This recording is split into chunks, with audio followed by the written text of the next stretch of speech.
ایک موقع پر حضرت عائشہ رضی اللہ عنہا فرماتی ہیں کہ مجھے قیامت کا دن یاد آ گیا تو میں رونے لگی۔ آپ صلی اللہ علیہ وسلم نے پوچھا کہ آپ کیوں رو رہی ہیں؟ تو فرماتی ہیں میں نے عرض کیا کہ مجھے قیامت کا دن یاد آ گیا اس لیے رو رہی ہوں۔ اور فرماتی ہیں کہ میں نے پھر آپ صلی اللہ علیہ وسلم سے یہ عرض کیا کہ قیامت کے دن آپ اپنے گھر والوں کو یاد بھی رکھیں گے؟ یہ سوال اماں جان حضرت عائشہ صدیقہ رضی اللہ عنہا نے آپ صلی اللہ علیہ وسلم سے کیا، هل تذکرون اہلیکم، یعنی ہمیں اپنی ازواج کو، اپنی اولاد کو، اپنے گھر والوں کو یاد رکھیں گے؟ تو آپ صلی اللہ علیہ وسلم نے بڑی عجیب بات فرمائی۔ فرمایا کہ قیامت کے دن 3 موقع ایسے آئیں گے کہ اس میں کوئی آدمی کسی کو بھی یاد نہیں کر سکے گا۔ وہ اتنے خطرناک موقع ہوں گے کہ وہ کون کون سے ہیں؟ فرمایا پہلا موقع ترازو میں نیکیاں اور گناہ رکھے جانے کا ہے، کہ جب تک آدمی کو یہ معلوم نہیں ہو جائے گا کہ میرا نیکیوں والا پلڑا بھاری ہو رہا ہے یا ہلکا ہو رہا ہے، اس وقت تک اس کو کوئی بھی یاد نہیں آئے گا۔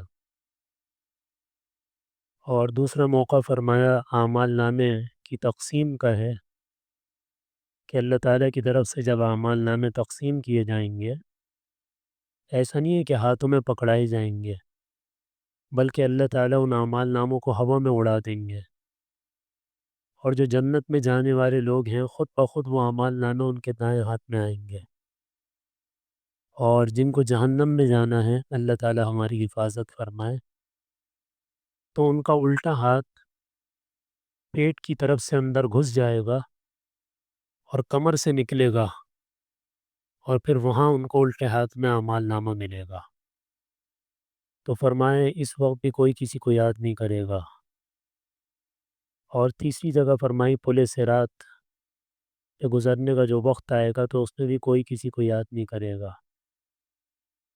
تو دنیا کی زندگی کے بارے میں فرمایا کہ یہ ایک دن ہے، ایک آخرت کو فرمایا کہ یہ کل ہے، وَلْتَنْظُرْ نَفْسٌ مَّا قَدَّمَتْ لِغَدٍ۔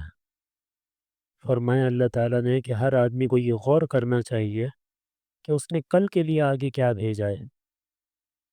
اور قیامت کا ایک دن 50,000 سال کا ہے۔ حضرت ابو سعید خدری رضی اللہ عنہ فرماتے ہیں کہ میں نے آپ صلی اللہ علیہ وسلم سے یہ پوچھا کہ یہ تو بڑا لمبا دن ہے، 50,000 سال کا ایک دن، تو یہ تو بڑی مشکل ہو جائے گی۔ تو آپ صلی اللہ علیہ وسلم نے عجیب بات فرمائی۔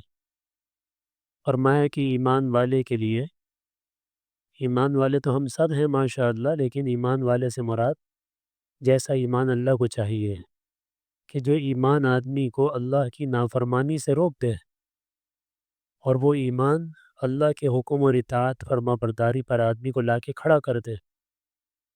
تو ایسی عجیب بات فرما دی آپ نے، فرمایا کہ یہ تو ایسا ہوگا، یہ 50,000 سال کا دن مومن کے لیے جیسے دنیا میں ایک فرض نماز تم پڑھتے ہو نا، جتنا وقت اس میں لگتا ہے بس تمہیں اتنا چھوٹا معلوم ہوگا یہ دن۔ اللہ تعالیٰ ہم سب کو نصیب فرما دے۔ تو کل یہ بات میں نے عرض کی تھی کہ بہنوں کا حصہ دینا، تو اس میدان حشر میں ہمیں جانا ہے۔ تو مجھے بڑی خوشی ہوئی ماشاءاللہ، کل ہمارے مسجد میں کہیں ایک بزرگ، انہوں نے یہ بات سنی تو فوراً میرے پاس آ گئے۔ انہوں نے کہا بھائی ہم نے تو اپنی بہنوں کو حصہ نہیں دیا، ہم تو 3 بھائی تھے، ہم نے تو آپس میں بانٹ لیا، اب ہم کیا کریں؟ تو فوراً فکر پیدا ہو جائے، یا تو دیتے ہیں تو اتنا رلا رلا کے دیتے ہیں کہ ان کے کسی کام کے نہیں ہوتے۔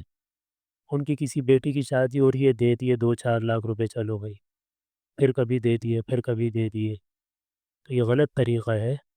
سب سے پہلا کام والدین کے انتقال کے بعد یہ ہے کہ فوراً ان کی میراث کو تقسیم کر دیا جائے، جس کا جو نصیب ہے اس کے ہاتھ میں آ جائے گا۔ اللہ تعالیٰ سب کا رازق ہے، سب کو کھلانے والا ہے، پلانے والا ہے، پالنے والا ہے، سنبھالنے والا ہے، تھامنے والا ہے، سب کو تھامتا ہے وہ۔ ہمیں بھی وہی تھامے گا، اس فکر میں نہیں رہیں کہ ہماری تو سارا زندگی کا نظام ہی خلل انداز ہو جائے گا، سب خراب ہو جائے گا، کیا کریں گے؟ اس کو نہیں سوچیں، جو اللہ نے حکم دیا ہے اس کو پورا کریں گے، اللہ تعالیٰ ہمیں تھام لیں گے۔ اللہ تعالیٰ ہم سب کو عمل کی توفیق